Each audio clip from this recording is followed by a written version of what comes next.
Valley Auto Sales. For affordable, reliable vehicles, call 1-505-249-7134 or visit online at www.valleyAutosales.com. Now that it's a lot closer, I'm starting to see the like the thrill of it. You know, when you first get the announcement, all I'm really thinking about is the opponent at the time. But with 300 and all the festivities and everything that's going on around it, it's pretty dope. Has it felt the magnitude of this fight card just gotten bigger the closer the date has come, or has it always felt pretty big? Even like So it actually didn't feel that big before. You know, when I got here and you start seeing like the more spotlight that there is on it, it's like okay, this is a little bit different. is this I guess is this the type of fight card you want to be on, or is it like you just want to fight whoever whenever as much as possible? Half and half, half and half. Because on one side of my head, I always think as long as the check gets signed at the end of the day, you don't care. But to be honest, for legacy and for when all of this things is over and you look back on it, I would very much appreciate being a part of the historical events. And Diego's been pretty popular lately. You know, he's the last part of Madison Square Garden. He's had a pretty long career before he even got to the UFC. So I guess when his name came across your desk, what went through your mind? I couldn't care less, you know. I really only knew him from the Mosbar fight, so I didn't realize how big he was, you know, until the UFC announced the fight, and then you start getting like all the comments on the internet. Like he's a pretty popular guy. I think it's because of the hair. He has very cool hair, so it helps out. Have his fans been nice to you? Because usually when you get like Brazilian fans, To be honest, his the Brazilian and Mexican fans are pretty nice. The surprisingly is the American fans that are like the bad ones. Is the one that speak regular English. Whenever I have to click like translate on like an Instagram or a Twitter post, it's usually relatively fine. It's the ones that just troll you regularly that's a problem. how's life been now that the Disney show is out? Oh man, it's really cool, man. It's being a part of a Disney show is like it's definitely not something I would have checked off my bingo card from last year, but it was very very dope. And being a part of a show that was so representative of my culture, of my tribe, it's very very cool. Last one for me, two quick ones. Can I get your thoughts on the main event between Alex and Jamal, and the BMF fight between Justin and Max? Yeah, man, Alex and Jamal is a good one, man. I think a lot of people are they're downplaying how much of a factor Jamal's power plays into this fight. You know, this is mixed martial arts, and Jamal has that has that one hitter quitter. You know, that great equalizer, and of course, all the accolades that Pereira brings into the fight. You're gonna want to overlook Jamal. I actually think Jamal has a very very good shot of winning this. Hey, Sodiq over here. Oh, snap, James! Nice to finally see you in person. Yes, I'm a real person. I'm not AI. Sodiq, I'm curious. You are known for your unprofessional breakdowns.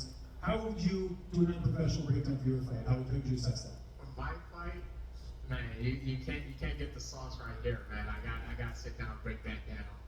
Okay, well, I'm curious. You have been a big, you see a lot of fighters going into the YouTube space. You were one I felt who did it a bit earlier than others. Who are some of your favorite creators? Like, who are some people that you watch? Because I do see you lurking around the live chats every now and then. Yeah. I watch a lot of different YouTube channels. To be honestly, it's gonna be stereotypical, but Mr. Beast is a very big one. You know, just because I'm a big fan of like philanthropy and like stuff like that, and I think he does a good way of mixing it in.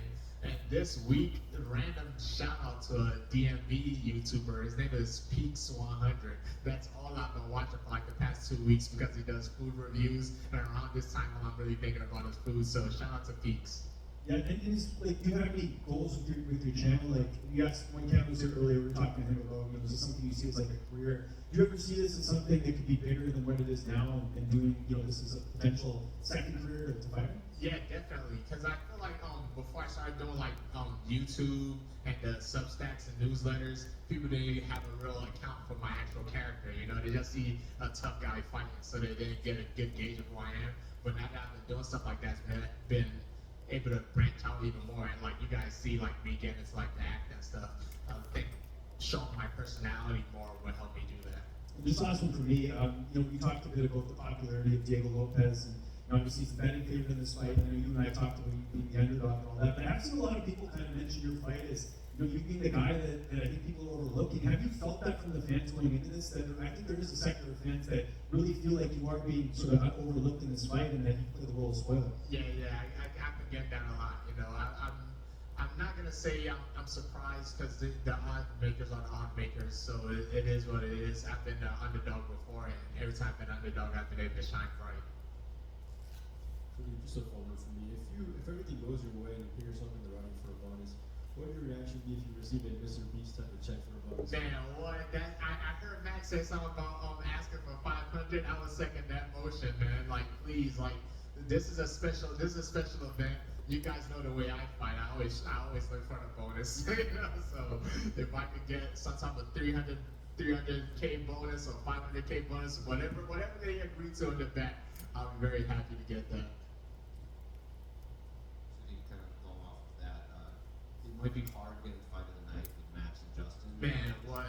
Man, it's gonna be hard getting a fight of the night, but a performance of the night may not be. Man, to be honest, hey, whatever Diego want to do, man, we could aim to climb that ladder. But like you said, Max versus Justin, that's a crazy fight, man. That's a very crazy fight. I think that's one of those fights where guaranteed both of them are gonna be checked into the hospital afterwards.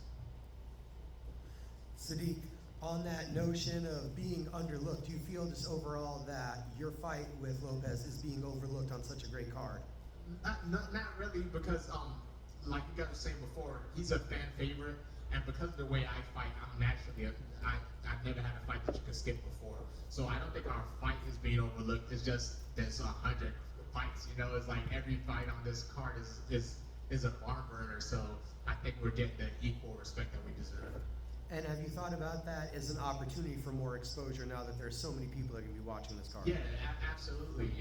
If you could stand out on a card like this, then the sky's the limit.